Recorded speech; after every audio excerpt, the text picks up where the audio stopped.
Morning students, this is Professor Ramik Kharat from History Department.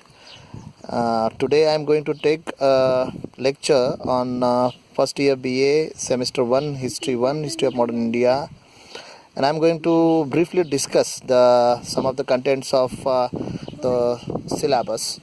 This is on the screen of Module 1, Module 2, Module 3 and Module 4.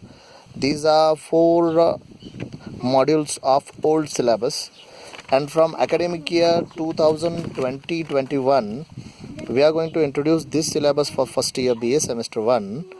In this syllabus you can see that in this module 1, growth of political awakening, first part is expansion of British power in India.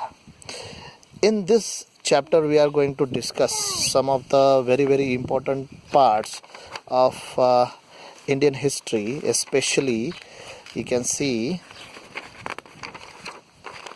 the expansion of British power in India. Especially the Mughal central structure began to crumble in the 18th century, and Mughal rulers became playthings in the hands of powerful nobles.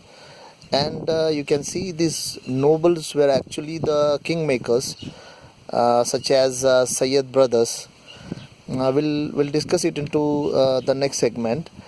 Now third part is power hungry Subedars of Bengal or Deccan behaved as a semi-independent rulers, which solicited the help of traditional enemies of Mughal Empire and even European companies.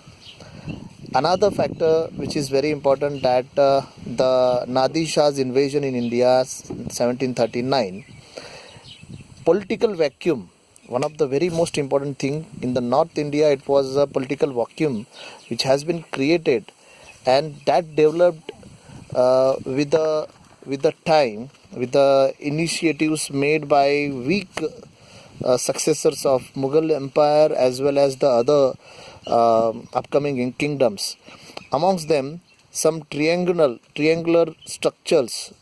In those triangular struggles, north and south, there are some examples. For example, in triangular structures, in triangular struggles, Mughals, Afghans and Marathas. Now amongst Mughals and Afghans, Ahmad Shah Abdali, who invaded the Maharashtra, and he fought a battle of 1761, third battle of Panipat, and he defeated Marathas in that. Another very important subsidiary role of Rohillas, the chiefs, the Nawabs, the Jats and the Rajputs. In the south you can see there is a struggle between Marathas, Nizams and Mysoreans, the Sultans. Another triangular struggle which was fought between the Dutch, British and French. You can see that another triangular struggle which has arisen between the foreigners to lead the Maharashtra and the Deccan territories. Now in the next segment we can see that the three Carnatic wars were fought between the British and the French.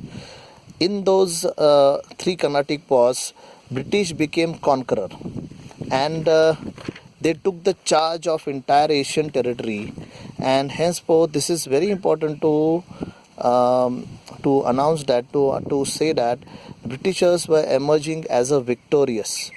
Now East India Company has co-occupied the Assam, Arakan, then Tehran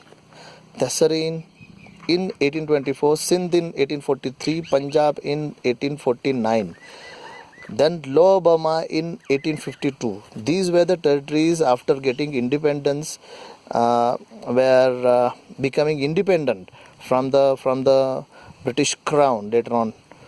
Now some of the very most important leaders who defeated most of the Indian kingdom and most of the Indian territories, states and the nobles, such as Lord Dalhousie, who annexed most of the parts of the India. British imperialism continued, and the historical forces and factors which has to be studied in this segment.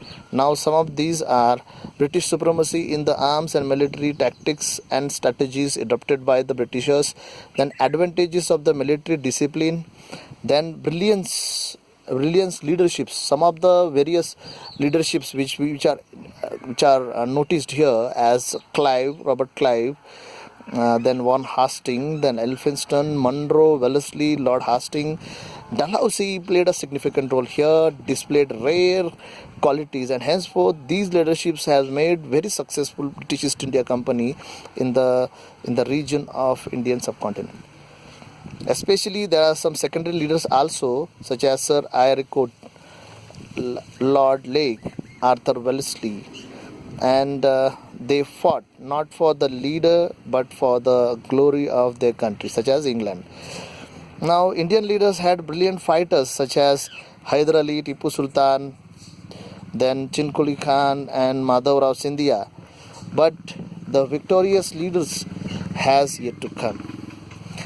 Now, you can quickly move towards the another segment, that is the British were superior in the economic resources.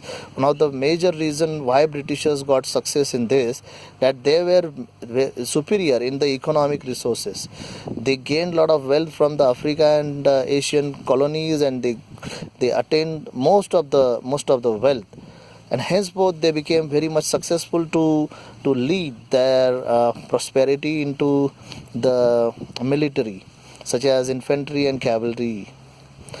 Now, British conquest in India, either it was accidental or planned. This is a very important question, and the answer of it is process of conquest of India in the beginning was an accidental part, but in the later stages the design of an Indian empire gripped in the imagination of both the British political and the Indian administrators.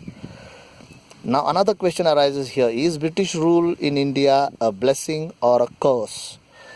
Now, here everybody can count it as a curse when you study the later part in the Indian freedom struggle.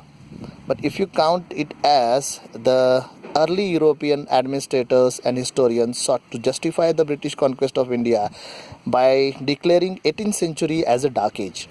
Now, if you compare this dark age with the European dark age, you see that the 14th, 15th century was considered as, prior to 15th century, it was considered as a dark age.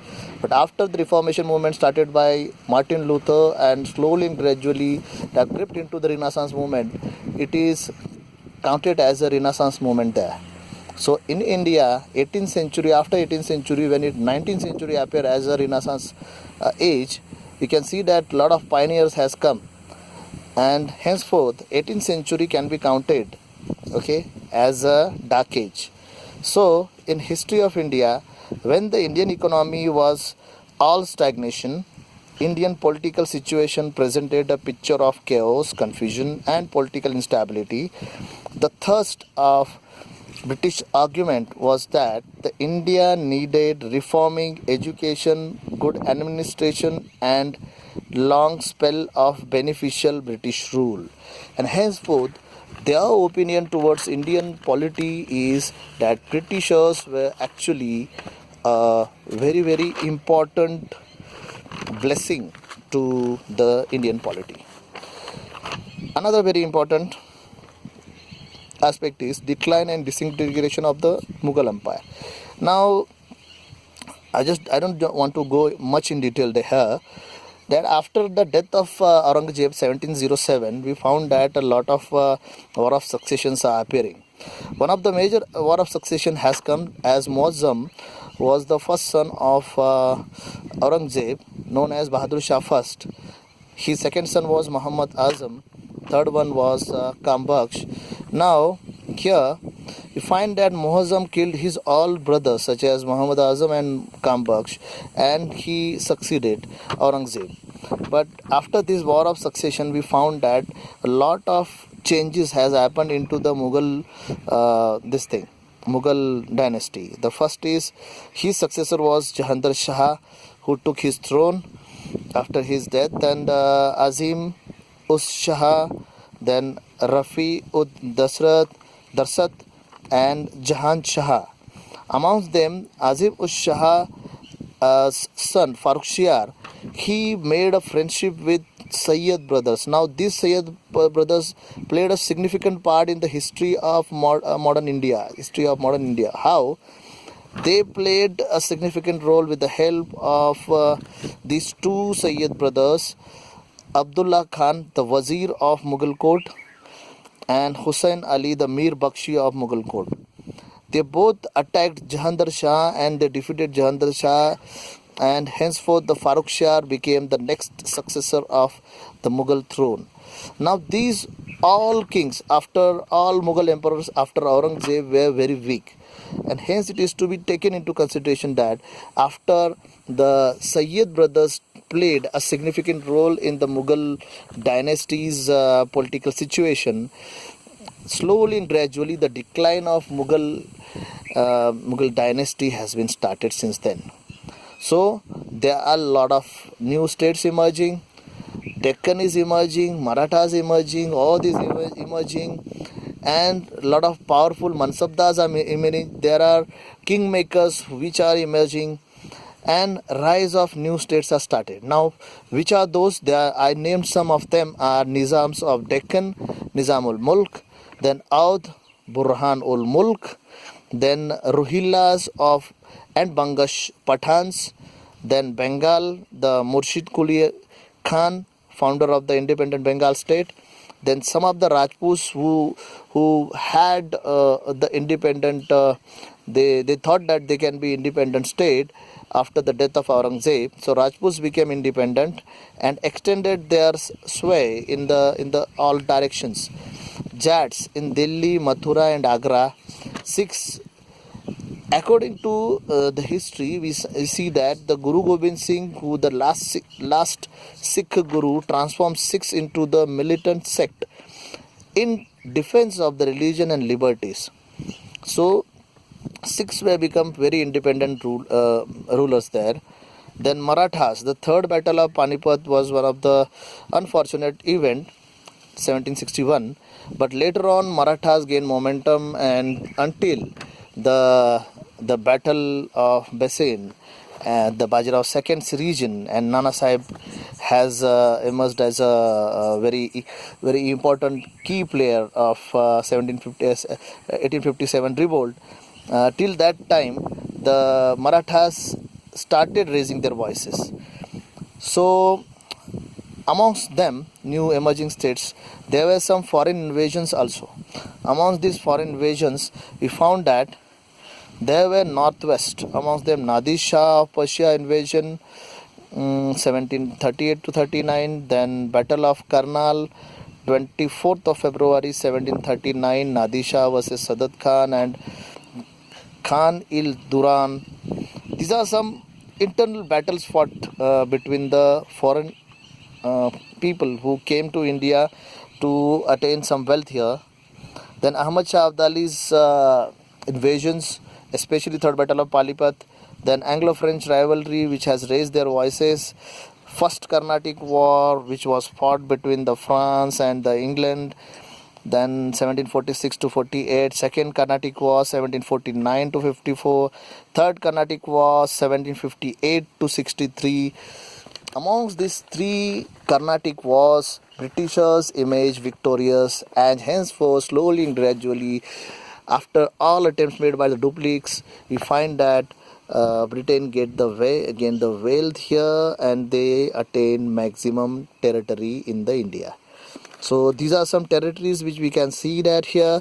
Kashmir, Sikhs are there, then here Rajput, here Nepal, the Oudh, then Sindhiyas from here, besides Oudh, then Bihar and Bengal, then Marathas at Deccan, then Nizams of Hyderabad, some of the parts of Marathwada here, and Mysore. So these are some territories which we can consider. And after that, the Britishers started gaining their momentum at Bengal. Here we can find that there are two major battles fought. The Battle of Plassey 1757. Here Mir Jafar played significant role. His son-in-law Mir Qasim slowly and gradually moved towards some conspiracy, and he battled with the Britishers in the Battle of Buxar 1764. These 6 years of two major wars in the region of Bengal, we find that from Bengal onward, Bengal was the first territory adopted by Britishers. They annexed it, and slowly and gradually this movement has raised. One of the major invasion which has occurred from northwest